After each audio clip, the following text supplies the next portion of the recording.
참 예수님, 반갑습니다. 우선 기도 바치고 강의 시작하도록 하겠습니다. 성부와 성자와 성령의 이름으로.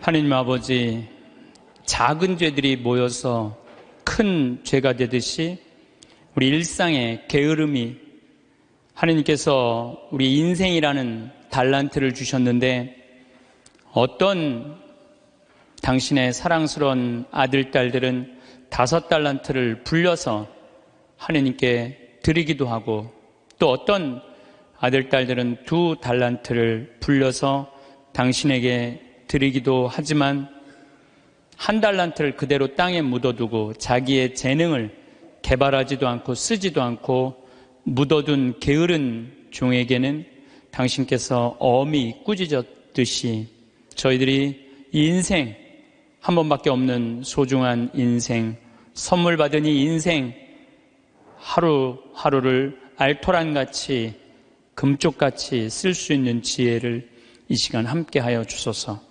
영광이 성부와 성자와 성령께, 성부와 성자와 성령의 이름으로 아멘. 참 예수님, 네, 우리가 지난주에 게으름에 대한 얘기를 했어요. 그래서 사람은 부지런해야 돼요. 성실하고. 그럴 때 그 부지런함이 쌓여서 나중에 누리는 행복이 큰 행복이 됩니다. 그런데 게으른 데다가 시기심까지 있다. 그럼 이게 참 몹쓸 사람 중에 하나가 일은 안 하면서 남 잘 되는 꼴 못 보는 사람. 이런 사람들, 이게 참 문제가 많은 거예요. 여러분들 우리나라 속담에 이런 얘기가 있죠. 사촌이 땅을 사면 축하해줘야지 왜 배가 아파요. 저는 아예 이런 말이 대한민국에 없었으면 좋겠어요. 우리는 이런 말을 해줬으면 좋겠어요. 사촌이 땅을 사면 축하해줘야 된다. 이런 말이 있었으면 좋겠어요. 요즘 중국 사람들이 맨하탄을 다 사요. 맨하탄을. 얼마 전에도 7억 달러짜리 맨하탄 상징 건물 하나 샀다고 그러더라고요. 근데 맨하탄에 건물을 사는데 그렇게 대기업가도 사지만 뉴욕에 사는 중국 사람들 40명이 모여갖고요. 40명이 돈을 모아요. 돈을 모아갖고 건물 하나 사는 거예요. 건물을 사갖고 거기에 이제 새 들어 사는 우리나라 사람들, 무슨 베트남 사람들, 또 멕시코 사람들, 이런 사람들을 어떻게 내보내냐면 세를 전부 다 올려요. 그럼 세를 감당을 못하니까 다 나가잖아요. 그럼 중국 사람들한테 다 주는 거예요. 그래갖고 자기네들끼리 상권을 형성하는 거죠. 그래서 그걸 우리가 화교 그런 지역을 그러잖아요. 차이나타운이라고 그러잖아요. 차이나타운. 중국이요, 여러분들 해외에 나가 있는 중국 사람들이 3,500만 명이 나가 있대요. 그런데 이 사람들의 자본이 얼마냐면 2조 달러래. 2조 달러. 우리나라가 1년에 수출입 다 합쳐갖고 1조 달러예요. 우리나라 1조 달러. 근데 얘네들 자본이 2조 달러를 어떻게 하느냐면은 자기 본토에다가 다 투자하는 거야. 그러니까 나가 있는 중국 사람들이 본토에 투자하고 또 나가서 자기네들끼리 또 상권을 형성해갖고 돈을 모아갖고 건물을 사고 자기네들끼리 뭉쳐서 사는 거예요. 말레이시아의, 인도네시아의 재정은 70%, 말레이시아도 마찬가지고 중국 사람들이 모든 상권을 다 줘요. 그런데 우리나라는 사촌이 땅을 사면 배가 아프다는 이 잘못된 이런 나쁜 이 우리들의 속담이라고 그럴 수도 없고 정말 이런 말은 없어야 돼요. 사촌이 땅을 사면 어떻게 해줘야 돼? 축하해줘야죠. 근데 우리는 남 잘 되는 꼴을 못 봐. 누가 좀 조금만 뜨면은 그 사람 그냥 깎아내리기가 바빠. 이래서는요, 이 세계 속에서요, 살아갈 수가 없어요. 개인으로도 불행하지만 국가적으로도 불행하다는 거예요. 중국 사람들보다 더 무서운 사람이 누구냐면 유대인이에요, 유대인. 유대인들은요, 얼마나 무시무시하냐면은 폴란드에서 사는 유대인, 러시아에서 사는 유대인들이 여기서는 도저히 못 살겠다. 미국으로 가야 되겠다. 미국에 딱 가면 공항에 딱 내리면은요, 이민자 협회 회가 있어요. 그래갖고 그 사람을 아파트를 빌려주고 또 취직까지 다 시켜줘요. 그 사람이 일었을 때까지 잘해줘요. 근데 우리나라는 공항에 딱 어리삐리하고 도착하면은 이거 그냥 그 갖고 싸들어온 돈 다 등쳐먹기 바빠. 이게 너무 큰 차이가 나는 거예요. 그러니까 지금 미국의 주요 백화점은 누가 다 쥐고 있냐면 유대인이 다 쥐고 있어요. 유대인이 다 쥐고 있는데 유대인들은 자기 백화점에 입점을 누구 먼저 제일 먼저 받느냐면 유대인이 만드는 물건분들 제일 먼저 받아들여요. 그러니까 얘네들이 잘 살 수밖에 없죠. 그 유대인들이 그래갖고 돈을 모으잖아요. 그럼 자기 돈은 누구한테 맡기냐면 유대인 은행에 갖다 맡겨요. 유대인 은행에 갖다 맡겨요. 무슨 소송이 나오면 누구한테 맡겨? 유대인 변호사한테 맡겨요. 아프잖아요. 누구한테 가요? 유대인 의사한테 가요. 그러니까 이 유대인들은요, 어느 정도냐면은 이 미국의 부의 한 50%를 유대인이 쥐고 있대요. 그 중에 미국 부자의 30%는 유대인이래요. 철저하게 민족끼리 돕는 거예요. 사촌이 땅을 사면 배가 아픈 게 아니라 사촌이 땅을 살 수 있도록 도와주는 거죠. 시기심이 없는 거죠, 시기심이. 우리 시기심이 너무 많아. 이 출애굽기 22장 24절에서 25절을 보면 너희가 나의 백성에게 너희 곁에 사는 가난한 이에게 돈을 꾸어 주었으면 그에게 채권자처럼 행세해서도 안 되고 이자를 물려서도 안 된다. 너희가 이웃의 겉옷을 담보로 잡았으면 해가 지기 전에 돌려주어야 한다. 이게 유대인들은요, 민족끼리는 서로 책임진다. 이게 철저해요. 근데 우리나라 사람들은 제가 외국에 나가보면요, 다 개인적으로는 잘 살아요. 근데 다 같이 모여갖고 건물 샀다는 얘기는 한 번도 들어본 적이 없어. 예. 우리가 이게 안 되는 거예요. 개인적으로는 특출나지만은 이게 서로 축복해주는 게 안 되는 거죠. 미국에 7대 영화사가 있는데 이 중에 6개가 유대인이에요. 6개가 파라마운트, MGM, 워너브라더스, 유니버설, 21세기 폭스, 다 유대인이 만든 영화사예요. 할리우드의 모든 건 디즈니, 월트 디즈니만 미국 사람 거예요. 근데 이 월트 디즈니도 CEO가 20년 동안 유대인이 하고 있어요.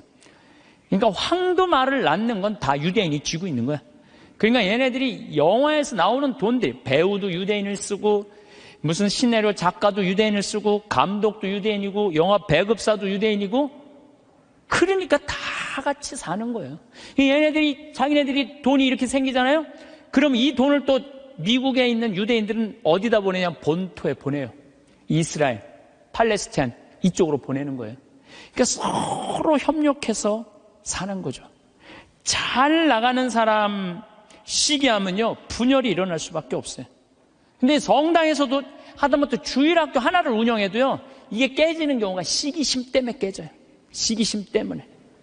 성당도 왜 깨져? 전 총회장단하고 후임 총회장들하고 서로 시기심 때문에 성당도 깨지는 거예요. 시기심이 참 많아요. 하느님께서 양을 바친 아벨의 제물은 받고 곡식을 바친 카인의 제물을 받지 않자 어떻게 해요? 카인이 아벨을 죽이잖아요. 시기심 때문에 그러는 거예요. 시기심 때문에. 사무엘 이서의 이 상권의 18장 7절에 보면은 지금 PLO, 이스라엘 맨날 테러하는 걸 PLO라고 그러잖아요. 이게 팔레스타인이에요. 팔레스타인. 근데 옛날에도 2000년 전에도 3000년 전에도 이 성서에는 필리스타인이라고 써있어요. 필리스타인 있었어요. 얘네들이 맨날 유대인들하고 싸웠어요. 골리앗한테 맨날 그냥 지고. 근데 다윗이 나와갖고 필리스타인, 팔레스타인들을 다 쳐 죽여요.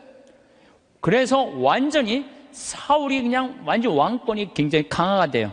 근데 다윗이 싹 들어오니까 이스라엘 처녀들이 속을 들고 춤을 추면서 이런 노래를 해요. 사울은 수천을 쳤고 다윗은 수만을 쳤네. 이 얘기를 듣고 사울이 살짝 미쳐요. 뭐가 생기냐면 시기심이 생기기 시작하는 거야. 그래서 다윗을 죽이려고 그래. 끊임없이 죽이려고 그래. 끊임없이 죽이려고 그러고 하다못해 딸 미가를 다윗한테 줘요. 사위야, 사위. 그런데도 죽이려고 그래요. 결국은 그 능력 있는 다윗은 사울 곁을 떠나요. 사울 곁을 떠나니까 사울이 훌륭한 장수를 잃어버렸잖아요. 훌륭한 장수를 잃어버린 필리스틴하고 싸우다가 마지막에 다 죽고 자기만 남아요. 어떻게 했겠어요? 스스로 자기 배를 칼로 자기 자살해, 자살.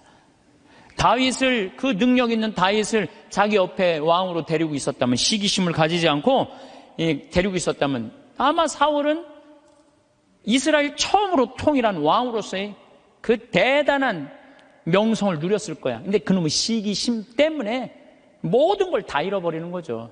여러분들, 우리들 다 마찬가지예요. 여러분들 가만히 보면요, 뭐 때문에 우리가 깨지는, 교회 분열도 시기심 때문에 깨지는 거예요. 오죽했으면은 예수님께서 최후의 만찬 끝나고 제자들의 발을 씻겨주고 난 다음에 마지막 기도가 뭔지 알아요? 거룩하신 아버지, 아버지께서 저에게 주신 이름으로 이들을 지키시어 이들도 우리처럼 하나 되게 해주십시오. 예수님 마지막 기도도 뭐야? 분열이 일어나지 않고 하나가 되길 바라는, 하나를. 근데 성당에서 내가 주일학교 이렇게 보면은 한 20명, 30명 교사들이 있으면 내가 또 이뻐하는 교사가 있잖아요. 그 이뻐하는 교 한 명만 이뻐하면요, 나머지 한 15명, 20명 다 적이 돼버려. 딱 반으로 나눠져요. 그래서 누구 이뻐할 수도 없어. 그놈의 시기심 때문에. 사랑도 못하는 거야. 그놈의 시기심 때문에. 사랑도 못해, 사랑도. 사도 바울은 고린토전서 1장 10절에 교회 분열을 걱정하면서 이런 편지를 써요. 모두 합심하여 여러분 가운데 분열이 일어나지 않게 하십시오. 여러분이 저마다 나는 바오로 편이다, 나는 아폴로 편이다, 나는 계파 편이다, 나는 그리스도 편이다 하고 말한다는 것입니다. 그리스도가 갈라지셨다는 말입니까? 분열이 얼마나 심했으면 이런 말까지 했겠어요. 시기심으로 생긴 분열은요, 공동체를 망가뜨려요. 마음 안에 시기심이 있는 사람은요, 평화로울 수가 없어요. 뭐 여러분들 잘 알겠지만 이 영화 아마데우스의 모차르트하고 살리에르라고 그랬잖아. 살리에르가 너무 모차르트를 시기해갖고 마지막에 모차르트 막 계속 힘들게 작곡 이때까지 해야 된다 그러면서 그냥 거기에 그냥 막 모차르트가 막 해갖고 모차르트도 빨리 죽지만 살리에르도 결국은 정신분열로 정신병원에서 생을 마감을 해요. 그러니까 남을 축하해주는 사람은요, 복을 받는데요, 남 안 되게 시기하는 사람은요, 그만큼 고통을 겪는 거예요. 친구가 성공하거나 사회에 승진하면 축하해주는 넓은 아량이 있어야 돼요. 남 시기한다고 내가 행복한 게 아니에요. 남 부러워한다고 내가 행복한 게 아니에요. 나는요, 달리기를 정말로 못해요. 정말로 초등학교 뛰면 꼴등이야. 막 쭉 뛰어도 꼴등이야. 얼마나 이놈들이 빠른지. 난 정말로 달리기를 못했어요. 초등학교 때. 그리고 나는 참 그림을 못 그렸어요. 제가 이렇게 뭐 옛날엔 그림의 필요성을 별로 몰랐는데, 뭐 외국에 다니고 뭐 미술관에 다니다 보면 막 뭐 얘네들이 막 고흐 막 이런 애들이 그림 그리는 거 보면요, 내 마음 안에서 막 예술혼이 막 불타요. 그래갖고 막 집에 와갖고 막 도화지도 사고 크레용도 사갖고 집에 와서 막 그림을 그려요. 동창 신부들 오면 내가 보여줘요. 이 그림 어떠냐? 그러면은 동창 신부들이 이구동성을 하는 얘기가 조카가 그린 거냐? 조카가. 난 내가 그린 건데. 한 7살 정도 애가 내 그림을 보고 안 웃는 사람이 한 명도 없었어요. 명작이지, 보고 웃는 거 보면은. 그런데 수준은 조카가 그린 그림이냐. 난 그림을 참 못 그려요. 또 나는 수학을 참 못해요. 중학교를 안 다녀서 그런지, 전 중학교를 안 다니고 검정고시를 봤거든요. 그래서 수학을 못해요. 고등학교 올라가도 이해가 안 되더라고요. 지금 나는 그래서 지금 학교 다니면서 수업 시간에 자는 애들 다 느낌 아니까, 걔네들 느낌 아니까 이해가 돼요. 왜냐하면 이해가 돼야지 수업 도저히 알아듣지를 못하니까. 난 수학을 정말로 못했어요. 수학을. 근데 내가 맨날 나는 왜 달리기를 못하지? 나는 왜 이렇게 키가 조그마지? 나는 왜 수학을 못하지? 나는 왜 그림을 못 그리지? 맨날 이런다면 난 불행한 사람일 거예요. 나는 그런 걸 못 가졌지만 난 뭐가 좋아요? 목소리가 좋잖아요, 나는. 네, 목소리가 좋잖아요. 저는 제가 목소리 좋은 거 어렸을 때 어떻게 알았느냐면, 애들이 막 발표할 땐 다 시끌시끌해요. 근데 내가 일어나고 발표하면 다 조용해요. 이게 귀가 확 들리나 봐요, 귀가. 그리고 제가 왜 목소리 좋은 줄 아느냐면은, 사복을 입고 내가 음식점에 가서 음식을 시키면요, 많은 분들이 나한테 이렇게 물어요. 내가 사복을 입었으니까 내가 누군지 어떻게 알아요? 근데 내가 음식을 딱 시키면요, 저한테 딱 하는 말이 있어요. 혹시 성우시냐고. 그러니까 내가 생긴 게 잘생겼어, 키가 커, 뭐가 있어. 딱 목소리만 듣고 혹시 성우시냐고. 그래서 수도 없이 들어요. 성우시냐는 얘기를 정말 많이 들어요. 그리고 나는 내가 그 음향 박사님이 제 목소리를 분석을 해줬어요. 신부님 목소리는 톤이 높은데 굵대는 거예요. 톤이 높고 굵으면요, 똑같은 단어를 얘기해도 내 말은 귀에 꽂힌다는 거예요. 내 말을. 그러니까 내가 이렇게 평화방송에 이렇게 신부님들 나와서 쭉 강론하시잖아요. 수임들 강론하시잖아요. 강의하시잖아요. 내용을 들어보면 내가 받아 적을 정도로 내용이 좋아요.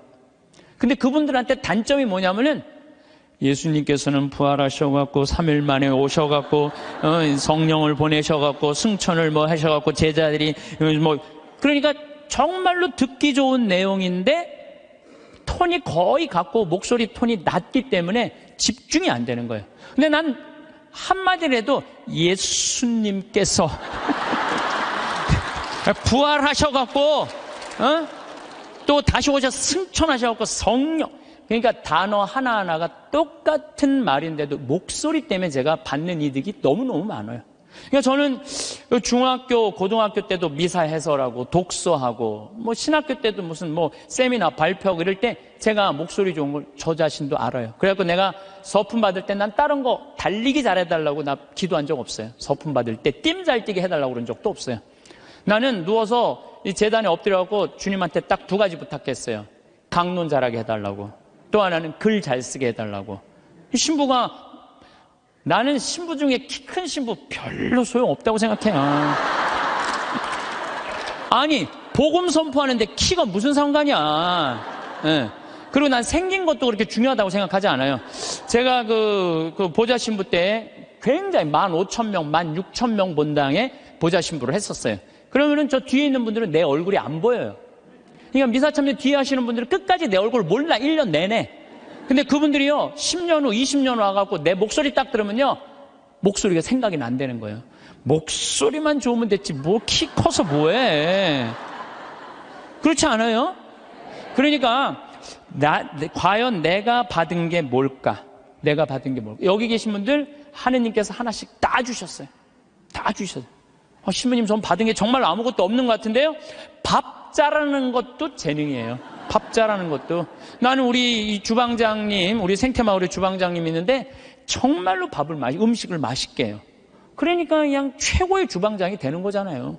얼마나 청소 잘하는 것도 나는 재능이라고 생각해요. 정리정돈 잘하는 사람. 우리 조카가 얼마 전에 여자 조카랑 밥을 먹는데 자기가 대학 다닐 때 고등학교 졸업하자마자 빌딩 청소한 사람이 있어요. 1,000억을 넘게 벌었대요.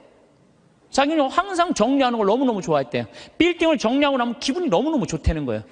그래갖고 그렇게 해서 자기가 1,000억이 넘는. 그러니까 우리가요, 여러분들 자녀들 가운데 너무 비교하면 안 돼요. 우리 애가 너는 왜 수학경시대 1등을 못 해왔냐? 너는 왜 사법고시 합격을 못 해왔냐? 왜 달리기 잘하는 애가 왜 수학경시대 1등을 해야 돼? 달리기만 잘하면 되지. 그렇지 않아요? 여러분 유현진 선수한테 지금 사법고시 합격해오라고 그러면 유현진 선수 사법고시 합격해올 수 있어요? 유현진 선수 뭘 잘해? 공 잘 던지나요? 하나만 잘하면 돼요. 또 지금 사법고시 합격한 애한테 너 메이저리그 갖고 공 던지라 메이저리그 입구에도 못 가요. 사람이요 다. 그러니까 제가 생각하기는 지 멋이 없어서 그래. 지 멋대로 살 줄 알아야 돼. 자기 생긴 대로 살 줄 알아야지. 그리고 거기다가 남을 축복해 줄 수 있는 마음을 가지고 있는 사람들은요 진짜 행복한 사람이에요. 진짜 행복한 사람. 그래서 저는 제가 뭐 키도 안 크고 힘도 안 세고 몸도 조그맣고 뭐 이래도요 나는 내가 받은 게 뭔지 너무너무 잘 알아요. 난 내가 받은 게 목소리라는 생각, 정말 하나님한테 감사해. 난 어머니한테 정말 감사해요. 어머니 나 이렇게 조그맣게 낳아줘서 목소리 좋게 낳아주셔서 너무너무 감사하다고. 이 목소리 하나만 가지고도 뭐 기업체 강의 다니죠, 뭐 무슨 정부기관 강의 다니죠, 뭐 별 군데 다 강의 다녀. 하다 아침마당에까지 와서 강의해 다녀. 아침마당에까지 생각을 해봐요. 이 목소리라는 게 내가 받은 하느님의 최고의 은혜라는 거죠. 저는 가끔 의사 선생님들이 주식 투자하다가 쫄딱 망하고 마지막에 자살하는 분들 가끔 봐요. 의사가 되는 게 쉬운 일이에요. 정말로 어려운 일이에요. 그 공부하려면 얼마나 힘들어요. 그러면은 그렇게 7년, 6년 동안 뼈가 빠지게 의사 공부했으면 의사만 하면 되지. 주식 투자는 왜? 그렇지 않아요? 그러니까 자기가 잘할 수 있는 걸 계속 하는 게 제일 중요한 거예요. 그런데 이상한 데다가 방향을 돌리면은요, 망하는 거예요. 뭐, 아까 잠깐 강의 들어오기 전에 보니까 어떤 영화 배우가 25년 동안 버는 거 쫄딱 망했대. 영화 배우는 연기만 잘하면 돼요. 다른 거 이상한 거 하다가 되게 망하는 게 자기가 잘할 수 있는 걸 안 해서 그래. 자기가. 그러니까 여러분들 자녀들 가운데서도 공부만 해야 된다는 거, 이 머릿속에 이거 빼세요. 공부 빼고는 나머지 다 잘하는 애들 많아요. 공부 빼고. 그런데 나머지 다 잘하는 건 그건 소용없어. 수학하고 영어만 잘하면 돼. 이게 대한민국의 불행에, 제가 지난주에도 말씀드렸지만은 대한민국의 불행으로 가는 길이에요. 불행으로 가는 길이에요. 그래서 자기가 잘할 수 있는 일을, 내가 포크레인 저 잘해요. 포크레인 정말 잘해요. 내가 뭐 하루 종일 포크레인 가지고 황토집 질 때도 포크레인으로 지는 황토도 잘 개요. 근데 내가 포크레인을 하면서 깨달은 게 뭐냐면 아침부터 밤 6시, 7시까지 하는데도 하나도 안 지겨워. 10시간을 여러분들 공부하라고 그래봐요. 나 아마 미칠 거예요. 10시간 공부하라고 그러면. 근데 포크레인을 10시간 하면 하나도 안 지겨워. 시간 가는지도 모르고. 일이라는 게요, 내가 재미가 있고 몸에 이렇게 탄력이 붙으면요, 일처럼 재미난 게 없어요. 그러니까 여러분들 자녀들 중에 혹시 몸은 튼튼한데 머리가 안 되는 애들은 생태마을에 한번 도전해 보세요. 예. 저는 우리 생태마을이 지금 여주도, 나는 고등학교 졸업한 아이로 하고 싶어요. 여주도. 그리고 아프리카 자카란다도 그 농장도 고등학교 졸업한 아이들 파견하고 싶어요. 그 가끔 50살, 60살 되신 분들이 전화해. 거기 생태마을 취직하고 싶다고. 지금 우리 생태마을은 50살, 60살 천지야, 천지 지금. 예. 우리가 이 세대 교체가 필요한 거, 세대 교체가. 그래서 혹시 이 방송 듣고 나도 저기 가서 일할까? 50살 넘으면 하지 마세요. 예. 예. 대신 누굴 보내? 자녀를 보내, 자녀. 몸은 튼튼하나 머리가 안 돌아가는 애들, 이런 애들 꼭 좀 보내주시기를 바라겠습니다. 여러분들, 남을 축복해주는 일은 참 즐거운 일이에요. 시기하지 않고 남을 축복해주는 건 참 즐거운 일이에요. 그래서 저는 우리 후배들이 막 강론자라고 이러면 너무 기분이 좋아요. 나 우리 생태마을에 이제 부관장 신부들이 3분이 이제 지금 왔다 갔는데, 저는 이제 강의는 내가 하지만 미사 강론은 부관장 신부님들이 되게 해요. 너무 강론을 잘하세요. 그러니까 사실 제가 강의하는 거에 많은 부분들은 부관장 신부들이 강론하는 걸 듣고 내가 그걸 갖고 여기서 하는 거예요. 그래서 내가 부관장 신부들한테 손을 꼭 잡고 너무 고마워. 나한테 이런 재료를 제공해줘서 너무너무 고마워. 참, 이렇게 후배 신부들이 강론자라는 거 보면 기분이 너무 좋아요. 그것도 막 사목 잘하면은 막 박수 쳐주고 싶고. 그럼 내가 행복해요. 근데, 저놈의 새끼 봐라. 나보다 강론을 잘하네? 이때부터 불행해지는 거예요. 남을 내가 조금 능력이 모자라도 잘하는 사람을 이렇게 칭찬해 줄 때 나도 행복하고 너도 잘 살고 나도 잘 사는 거야. 중국 애들이 지금 본토는 뭐 하느님 안 믿어갖고 엉망이지만 나가 있는 중국 사람들은 대단하거든. 유대인은 말할 것도 없고, 유대인들은 말할 것도 없고. 나는 우리나라가요, 사촌이 땅을 사면 축하해 준다. 아예 사촌이 땅을 사면 배가 아프다. 이 말 아예 없었으면 좋겠어. 오늘 이후부터 우리는 아예 사촌이 땅을 샀어? 그래. 축하해 주는 그런 문화가 난 이루어졌으면 참 좋을 것 같아요. 그런데 생각을 해봐요. 시기심이 게으른 놈이 시기심까지 있어. 게으른데 남 욕이나 하고 앉아 있어. 매력이 있을 것 같아요, 없을 것 같아요? 매력이 없어요. 부지런한데 남 칭찬까지 할 줄 알아. 이 사람 매력 있어요, 없어요? 매력이 있어요. 매력이 있을 수밖에 없어요. 그런데 우리가 또 나쁜 건 판단하는 것. 어떤 판단? 부정적인 판단이에요. 부정적인 판단. 예수님은 마태복음 7장 1절에 이런 말씀을 하세요. 남을 심판하지 마라. 그래야 너희도 심판받지 않는다. 이야, 내가 남을 심판하면은요, 하느님도 나를 심판을 해요. 근데 나이가 남을 심판하지 않으면 하느님께서 나를 심판하지 않아요. 아주 쉬운 거잖아요. 근데 왜 우리가 남을 심판을 하냔 말이에요. 너는 어찌하여 형제의 눈 속에 있는 티는 보면서 내 눈 속에 있는 들보는 깨닫지 못하느냐. 저는 이게 평생의 내 숙제였어요. 남의 눈에 있는 티끌을 볼 것이냐, 내 눈에 있는 들보를 볼 것이냐. 여러분들은 이 대한민국에 보면은요, 남의 티끌은 기가 막히게 끄집어내. 남의 티끌은. 근데 우리는 어떻게? 자기 눈에 있는 들보는 안 보는 거야. 텔레비전을 보면은요, 이 세상에 다 죽일 놈만 있는 것 같아요. 죽일 놈만. 다 때려 죽일 놈만 대한민국에 사는 것 같아. 그래요? 대한민국이 그렇게 막 때려 죽일 놈만 살아요? 저는요, 얼마 전에 내가 좋아하는 우리 최경남 신부가 또 해준 얘기예요. 자기가 조용필 콘서트를 갔다 왔대요. 감동받았대요. 너무너무 정말로 프로페셔널이 저거구나. 우리 신부들도 저런 마음으로 사목을 하면은 정말로 사목이 잘 될 거란 얘기를 하면서 나한테 기가 막힌 얘기를 해주더라고요. 조용필 씨가 1982년 비련이라는 못 찾겠다 꾀꼬리라는 4집, 이 4집을 냈는데 비련이라는 그 노래가 있대요. 그런데 시골 병원에 지적장애아가 8년 동안 14살짜리 먹은 여자애가 울지도 않고 웃지도 않는 거야. 그런데 얘가 비련이라는 노래를 듣고 울기 시작하는 거야.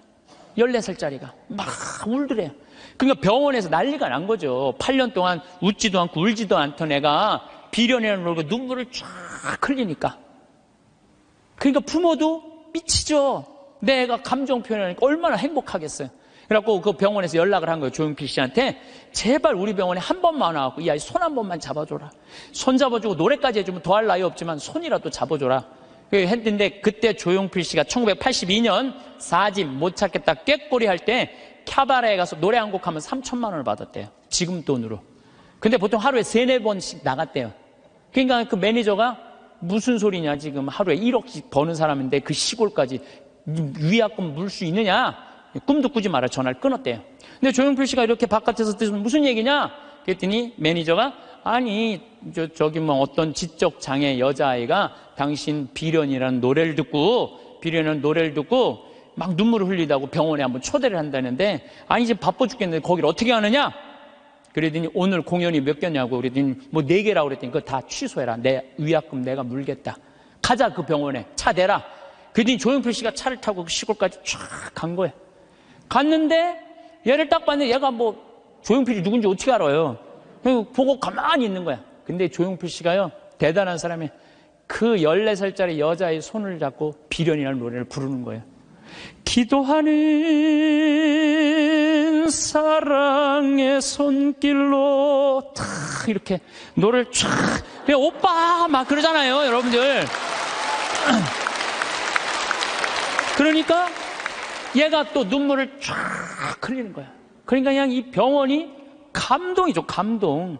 그리고 이 조용필 씨는 그걸 보고 갔어요. 부모님이 너무 감동받아서 우리가 조금이라도 사례를 할 테니까 통장 번호를 알려달라고 그랬더니 조용필 씨가 한 말이 전 정말 기가 막힌 말이에요. 나는 오늘 저 아이의 눈물을 통해서 이제까지 받은 모든 돈, 앞으로 받을 돈 모든 것보다 비싼 보상을 받았다.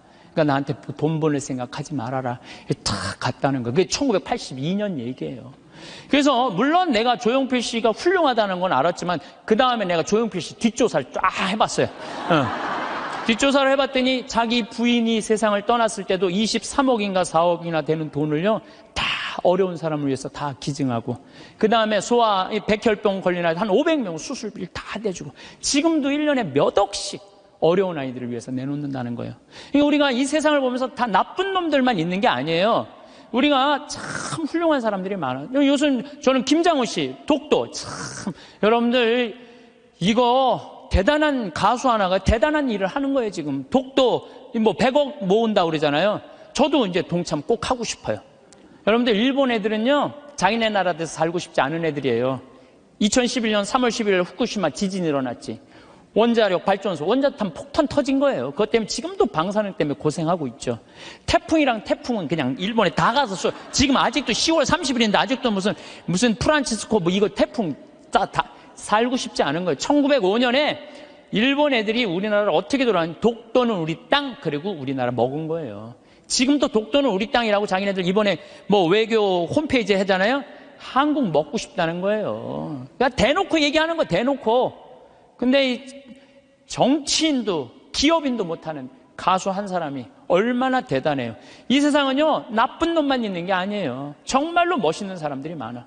근데 우리는 어떤 판단을 부정적인 판단하는 거예요. 그 부정적인 판단 때문에 잘못된 판단으로 이어지는 경우가 너무 많다는 거예요. 조조가 동탁을 죽이려고 그래요. 한 왕실을 자꾸 동탁이 쥐고 흔들으니까 그러니까 조조가 죽이려고 그러다가 들켜요 동탁한테. 왜냐하면 동탁이 무술이 너무 뛰어나거든요. 도망을 가기 시작해요. 진궁이랑 장수랑. 막 도망을 가는데 동탁이 전국에다 방을 붙인 거예요. 조조 잡아오면 엄청난 벼슬과 상을 내리겠다고. 그러니까 조조는 마음 편안하게 쉬지를 못한 거죠. 산속으로 굶으려고 그냥 여기저기 피신을 하다가 아버지, 조승 아버지 친구 여백사라는 집에 이제 숨어들기 시작해요. 근데 여백사가 이 조조를 너무 반갑게 맞아주는 거예요. 야, 너 그동안 고생했으니까 우리 집 와서 편안하게 쉬라고. 내가 방 따뜻하게 해줄 테니까 편안하게 쉬라고. 근데 우리 집에 음식을 준비할 테니까, 근데 문제는 우리 집에 술이 없다. 내가 고을에 가고 술을 받아올 테니 너는 쉬고 있어라. 그리고 이제 여백사는 이제 고을로 술 받으러 나간 거예요. 근데 이 의심 많은 조조는 혹시 고을에 가서 나 고발하러 간 거 아닌가 의심하기 시작해요. 의심을 막 하는데, 그러니까 이제 집을 염탐을 하는 거야. 근데 부엌 문이 이렇게 닫혀져 있는데 부엌에서 칼 가는 소리가 들리는 거야. 칼 가는 소리가. 근데 집안 식구들이 이런 말을 하는 거예요. 큰 놈부터 잡을까 작은 놈부터 잡을까. 아니, 조조는 조그매고 진공은 컸거든요. 이것들 봐라. 여백사는 나를 고발하러 가고 저것들은 나를 죽이려고 그러네. 그래갖고 문을 박차고 들어가고 여백사의 식구, 부인, 자식 9명을 다 죽여요. 칼로 다 죽이고, 혹시 어디 숨어있는 거 없나 하고 뒷곁문을 딱 열었는데 뒷곁에 돼지가 큰 거하고 조금 거 2마리가 묶여져 있는 거야. 그러니까 이 식구들은 큰 돼지를 먼저 잡을까 작은 돼지를 먼저 잡을까 이렇게 말한 건데, 조조는 어떻게 들은 거예요? 큰 놈을 먼저 잡을까 자기를 잡는 줄 알고 죽인 거죠. 자기의 잘못된 판단 때문에 그렇다는 거예요. 여러분들, 우리가 정말 판단이 다 옳아요? 여러분들? 그래갖고 조조가 막 도망을 가요. 도망을 가는데 술을 받아서 기분 좋게 오는 조승을 길에서 여백사를 만나요. 그 자리에서 죽여요, 조조가. 왜? 한 번 잘못한 걸 덮기 위해서는 더 큰 거짓말을 하고 더 큰 잘못을 저지르는 거예요. 그래서 여기 계신 여러분들은 정말로 내 눈에 있는 뭘 봐야 돼? 들보를 볼 생각을 해요. 남의 눈에 있는 티끌 꺼낼 생각하지 말고. 나는 이 성서, 예수님이 참, 예수님 말씀마다 정말 묵상하면 정말 깜짝깜짝 놀랄 말씀 정말 많아요. 이게 소크라테스가 너 자신을 알라 그 얘기하고 똑같잖아요. 그렇죠? 그 다음에 이 공자의 제자 증자가 성인 1일 3성, 1일 성인지도 1일 3성, 오신 자기 일을 3번 반성하라고 그러잖아요. 그러니까 우리가요, 신앙인들은요, 남 잘못 캐내는 사람이 아니에요. 신앙인들은 누구 잘못 캐내는 사람이야? 내 잘못 캐내는 사람이야. 내 잘못을 캐내갖고 나를 똑바로 세우는 게 신앙이냐. 근데 자기 자신이 어떤지도 모르고 남만 특히 성당 다니면, 활동하면은 자기 모습은 안 보이고 누구만 보여? 남만 보이잖아. 누구는 어쩌고 누구는 어쩌고, 레디오 단장은 어떻고 꾸리아 단장은 어떻고 저건 어떻고 막 남욕만 디립다 하잖아요. 근데 남욕할 시간 있으면 누구 들여다봐? 자기 들여다. 부처님 제자 넷이서 장인들끼리 토론했어. 야, 인생 살아가면서 제일 괴로운 게 뭐냐? 그랬더니 한 제자가 사랑이다, 사랑. 얼마나 사랑 때문에 우리가 고통을 많이 겪어요. 우리가 이 세상을 살면서 남녀 문제 수도 없는 갈등의 원인이잖아요.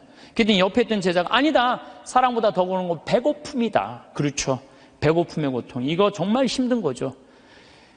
오죽하면은 대학 교수가 그 돈 몇 푼 받아보겠다고 교수 자리까지 올라가기가 얼마나 힘들어.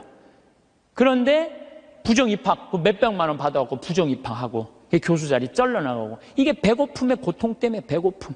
그냥 먹어도 배고픈 게 이게 인간의 욕심이에요. 인간의 욕심.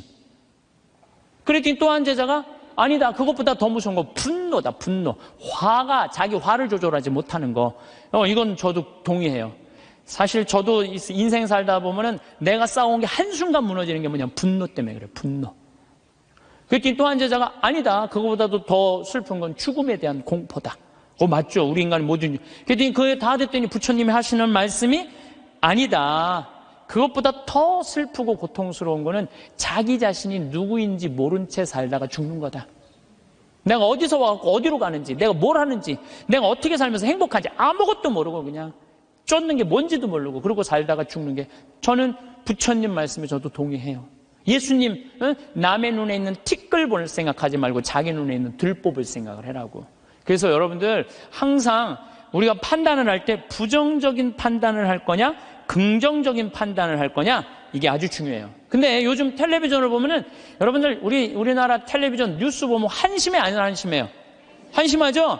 정치인들 정말로, 내가 지난번에 생명을 살리는 말씀에도 얘기했지만 진짜 서로 말한 지금까지도 한심해요. 조금만 정말로 한심해요.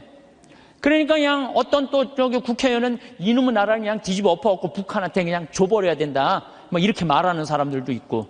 근데 여러분들, 우리나라가 그렇게 한심한 나라일까요? 저는요, 5,000년 역사상, 우리나라가 5,000년 역사상 지금처럼 잘 먹고 잘 사는 적은 없어요. 5,000년 역사상. 고려시대 우리 원나라 조공 바쳤어요. 고려시대 때 원나라한테 조공만 바쳤어요? 왕자도 다 보냈어요. 조선시대는 명나라, 청나라 다 조공 바치고, 다 왕자들 다 보내고, 소현세자 이런 사람 다 가 있는 거 다. 그리고 그냥 청나라 끝나고 나니까 그 다음에 누구한테 나라 뺏겼어요? 일본한테 나라 뺏겼어요. 1,000년 이상을 통일 국가 다 나눠져서 싸우고, 지금도 나눠져 있지만, 그렇게 우리나라 역사가 질곡의 역사를 갖고 있어요. 그런데 이 5,000년 역사상 지금처럼 우리나라가 강성했던 적은 없어요. 우리나라가 경제 규모가요, 1조 달러야. 무역 규모가 세계 8위, 경제 규모는 세계 15위예요. 근데 일본은 6조 달러야, 무역 규모가. 중국이 8조 달러, 미국이 14조 달러야. 그러니까 우리가 사실은 참 우리나라도 피곤한 나라야. 양쪽에 너무 센 놈들이 있는 거예요, 중국하고 일본하고. 근데 중국하고 일본이 경제 규모가, 일본이 6조 달러, 중국이 8조 달러예요. 우린 1조 달러밖에 안 돼. 근데 그전에는 1조 달러도 안 됐어. 그러니까 참 조공바치고 살았던 거죠. 그런데도 또 전 세계에서 일본 놈하고 중국 놈 무시하는 것도 대한민국 사람밖에 없어요, 또. 근데 제 생각엔 그래요. 제 생각에는 그래도 5,000년 역사를 보면 지금처럼 우리가 잘 살고 잘 먹고 잘 사는 적이 없어요. 여러분들, 우리나라 차 잘 만들어요. 차 잘 만들어요. 제가 지난 9월 달에 미국 뉴욕의 자살방지협회에 가서 강의를 갔다 왔는데, 초청한 회장님이 차를 이번에 싹 바꿨대요. 워낙 돈이 많은 분이라 에쿠스, 볼보, BMW, 렉서스 5대를 다 바꿨대요. 근데 그 중에 제일 마음에 드는 게 에쿠스래요. 나한테 정말 그런 말을 하면서, 한국이 차 브랜드가 떨어져서 그렇지 한국 차 잘 만든다고. 그것도 40년 만에. 남들은 100년, 120년 됐는데 40년 만에 이렇게 쫓아온 것에 대해서 자기는 에쿠스를 타고 다니면서 너무너무 자랑스럽다는 거예요. 그런데 대한민국 차를 누가 제일 무시하느냐? 대한민국 놈들이 제일 무시해요. 이게 부정적인 시각으로 바라보는 거, 부정적. 텔레비전 잘 만들고 그렇잖아요. 또 휴대폰 잘 만들고. 제가 이 휴대폰도 아이폰 막 나오고 난리 칠 때 제가 그랬어요. 앞으로 내가 우리나라 휴대폰을 봐서는 전 세계 시장 1위를 할 거다. 제가 4, 5년 전에 내가 방송 때도 얘기했어요. 지금 1위 하잖아요. 정말로 잘 만들어요. 에어컨 잘 만들고, 냉장고 잘 만들고. 그러면은 좀 긍정적으로 봐야 될 거 아니야, 긍정적으로. 근데 온 세상에 떠도는 얘기는 곧 망할 것 같은 얘기를 아니, 오죽하면 요즘 달러 떨어져갖고 지금 주식을 40일인가 50일째 우리나라 주식만 산대잖아요. 우리나라만 우리를 무시하는 거예요. 이러면 안 된다는 거예요, 여러분들. 제가 개인적인 판단도 문제가 있지만은 국가 전체의 분위기도 부정적인 생각. 나는 요즘 이렇게 텔레비전을 보면 진짜 좀 죄송한 얘기지만은 언제 나라에서 늙었다고 용돈 준 적이 언제 있어요? 5,000년 역사상. 요즘 준대잖아, 요즘. 어? 아니, 늙었다고 나라에서 용돈 준대잖아. 65세 넘었다고. 그러지 않아요? 근데 여러분들 이거 언제부터 줬어요? 10년 전부터 줬어요, 용돈. 54,000원, 5만원 주기 시작해갖고 지금 94,000원, 95,000원이 지금. 내년 7월 달부터는 20만원 준다는 거예요.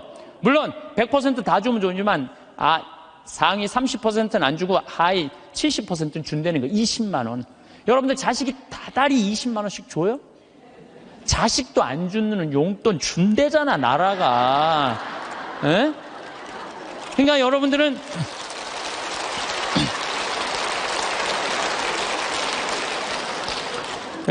자식이 잘 되길 바라지 말고 누가 잘 되길 바라? 나라가 잘 되길 바래. 제가 장담합니다. 앞으로 우리나라가 3만 달러, 4만 달러 넘었으면은요, 여러분들 65세 넘은 분들 30만 원, 50만 원, 60만 원 다 넘어가요, 용돈. 그렇게 주게 돼 있어요.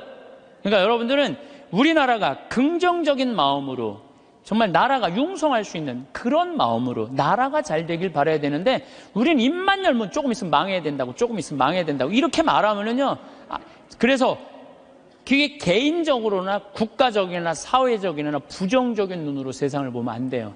우리 생태마을에 주창덕 씨라고 북에서 넘어온 탈북자가 한 명이 일을 하고 있어요. 근데 이분이 진짜 그 함경북도에서 살다가 지금 55인가 이쯤 나이가 됐는데, 북의 얘기를 들어주면요, 우리 직원들은요 다 뒤로 넘어가는 일이 너무너무 많아요. 이 사람들은요 쌀 구경한 적 없대요. 밀가루도 구경한 적 없대요. 제가 제일 놀라운 건 뭐냐면은, 북한 사람들 밀가루 먹고 사는 줄 알았더니 밀가루는 1년에 2번 나온대요. 2번. 그리고 강냉이 죽만 먹고 산대요.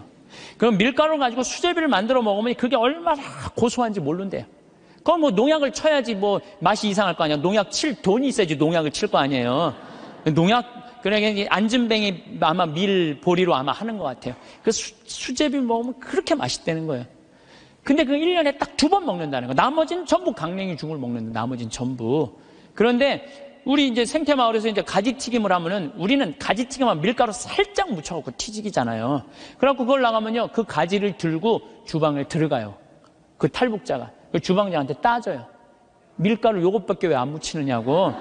내가 밀가루 먹고 싶어서 북에서 넘어왔는데 왜 밀가루를 요거 조금밖에 안 묻히느냐고. 슬픈 얘기예요. 슬픈 얘기예요. 북한은요 수도 없이 굶어주고, 내가 지금 북한 이야기라는 책을 읽고 있는데 거기서 하는 얘기가 그거예요. 95년, 96년, 97년에 죽을 때 북한 사람 그때 제일 많이 굶어 죽었거든요. 그나마 농장에서 일하는 사람 먹고 살았대요. 탄광에서 일하는 사람 다 죽었대요. 근데 굶어 죽으면요 다 새카매 갖고 죽는데요, 못 먹을 때. 근데 자기가 식당에서 일을 하는데 탄광촌에 배정을 받아서 하는데 한 10명이 새카매 갖고 다 쭈그리고 앉아있더래요. 저 사람들은 왜 일도 안 하고 쭈그리고 앉아있는지, 왜 이렇게 새카마냐 그러니까 다 굶어 죽어 있는 거라고. 지금 10몇 명이 그대로 앉아서 그 자리에서. 참, 북한 얼마 전에 뭐 6명 넘어갔던 분들 다시 한국으로 보냈잖아요. 그분들 내가 쭉 읽어봤어요. 북한 가면 어떻게 대우할 줄 알고. 아파도 병원 한번 가본 적도 없고 그냥 고통이란 고통을 다 겪고 그리고 온 거예요. 그러니까 나는 북한 무슨 김일성 주체사상 찬양 이해가 안 가요. 물론 내가 제일 화가 나는 건 하느님을 믿을 수 없다는 나라, 그런 나라에 대해서 제일 가슴이 아프고 슬프지만은, 그런데 무슨 북한을 찬양을 하고 그래요. 국민들은 다 굶어 죽어 하는데, 에? 그냥 여기 뭐 대통령이라는 그 수령, 우리 또 얼마나 웃기냐면, 우리 직원들은 김정은이가 말이야 백성들 굶어 죽이고 그러면요 그 사람이 딱 일어나고, 김정은이가 뭡니까? 위대하신 수령아바이 김정은이죠. 또 이렇게 얘기를 해요. 그럼 우리 직원들이 그래, 위대하긴 개뿔은 뭐가 있냐고, 국민들 다 굶어 죽이는 뭐가 위대하냐고. 그러면은 그분이 그래, 그건 또 맞는 말입니다. 또 이런다. 근데 더 슬픈 건 뭐냐면은, 이분이 왜 탈북을 했느냐면 자기 딸하고 같이 해서, 딸은 지금 간호학과 대학을 다니고 있는데 자기 아들이 관절염이었대요. 부인은 심장병이고 그거 고치고 싶어서 탈북을 한 거예요. 그래갖고 이제 돈을 우리 생태마을에 돈을 조금씩 모아갖고 좀만 기다리면은 자기 가서 데리고 올 텐데 안 기다린 거야. 이 아들하고 부인이 이번 여름에 압록강을 건넌 거예요. 압록강을 건넜는데 기다렸는데 연변에서 만나는 사람이 못 만났다고 전화가 온 거예요.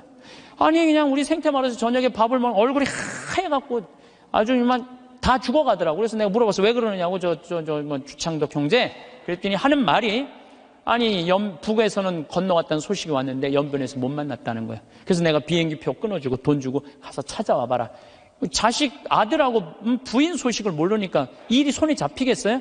찾아와 봐라. 그래갖고 갔다 왔는데 결국은 못 찾고 자기만 넘어가다가 죽은 거죠. 물에 빠져서 압록강 너 죽은 거예요. 여러분들 지금 대한민국 사람들은요 호강에 요강을 타고 있는 거예요 지금. 여러분들이 남한에 태어난 게 얼마나 정말로 감사한 거예요. 지금 북한에 그래도 지금 신앙을 하는 게 1%도 된대요. 숨어서 신앙생활하는 비율이 1%가 된다는 거. 우리 천주교하고 개신교하고 있다는 거예요 지금도. 그들이 정말로 마음 편안하게 하느님께 찬양 드리고 영광 드릴 수 있는 거, 통일이 돼야 돼요. 뭐 여러 가지 이유로도 통일이 돼야 되지만은 그 안에 이 정말로 신앙의 빛을 전해줄 수 있는 통일이 돼야 되는 거예요. 우리 대한민국은 이렇게 보면은요, 참 부정적인 시각이 너무 많은 것 같아요. 여러분들 정말로 한국은요, 정말로 행복한 나라예요. 정말로. 요즘 나는 한국에 이렇게 외모로 평가하는 경향이 참 많아. 잘생기면 다 오케이야. 키 크면 다 좋고. 뭐 남자는 키가 커야 돼. 키가 키 개뿔 뭐 키가 크 뭐가 좋아요. 이 기장 저기 막 기지나 많이 들어가지. 키 큰 게 뭐가 좋아. 그냥 이쁘면 다 용서해. 이쁘면 다 용서해. 이쁘면 다 용서해. 그래서 가끔 이렇게 말하는 사람들이 있어요. 내가 사람 하나 제대로 볼 줄 안다. 척 보면 안다. 그게 여러분들 자기 발목을 잡는 거예요. 뭐 확실한 얘기는 아니라고 그러지만 떠도난 얘기에 이제 하버드 대학에 스탠포드 부부가 가갖고 허름한 옷을 입고 스탠포드 부부가 가갖고 하버드 대학 총장실에 가갖고 나 좀 여기 아들이 죽었거든요. 16세 하버드 대 다니다가. 그래갖고 나 여기 좀 기증하고 싶다. 좀 총장을 만나게 해주라. 너무 허름하니까 이 수위가 당신 같은 사람이 뭘 기증하냐? 안 만나게 해줘요. 그래갖고 이 사람이 이 샌프란시스코 사람인데 아주 철도로 돈을 버는 사람이야.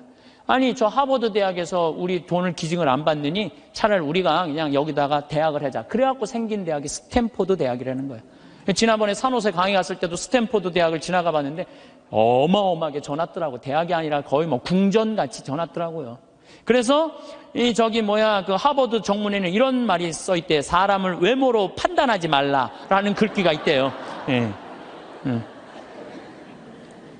죄로 가는 길은 내 눈에 있는 들보 볼 생각은 안 하고 남의 눈에 있는 티끌 끄집어내는 이런 사람들이 죄로 가는 거예요. 그러니까 여러분들 남 판단하지 마세요.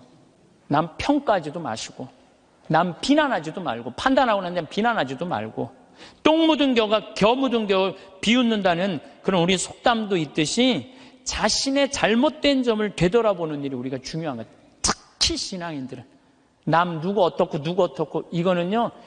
이 사도 바오로가 남을 해치는 말은 입 밖에도 내지 말라고 그러잖아요. 남을 해치는 말은. 근데 우리가 그냥 이게 몸에 배 있어. 남한테 흠이 되는 말 한마디를 하더라도 우리가 정말로 조심하고 두려워해야 되는데 이게 안 되는 거야. 생각을 해봐요. 게으른 데다가 시기심까지 있는데도 판단을 부정적으로 해. 이 사람 이거 쓸 데가 있는 사람이야, 쓸 데가 없는 사람이야. 쓸모가 없는 사람이야. 여러분들 뒤집어서 이렇게 생각해봐요. 성실하고 남 칭찬할 줄 알고 긍정적으로 모든 세상을 바라볼 줄 아는 사람. 이런 사람 죄 질 것 같아요? 안 질 것 같아요? 죄 안 져요. 이 작은 것들이 모여서 큰 죄가 되는 거예요. 작은 것들이 모여갖고 큰 죄가 되는 거예요. 그래서 저는 우리 교우들이 살면서 항상 긍정의 에너지가 사람을 사랑하고 칭찬해주고 평생의 설계가 돼 있는 그런 분들이 됐으면 좋겠어요. 나머지 또 이어서 우리가 정말로 죄로 가는 길은 욕심이에요. 욕심은 다음 시간에 이어서 하도록 하겠습니다. 영광송 바치겠습니다. 성부와 성자와 성령의 이름으로 아멘. 영광이 성부와 성자와 성령께, 성부와 성자와 성령의 이름으로 아멘. 감사합니다.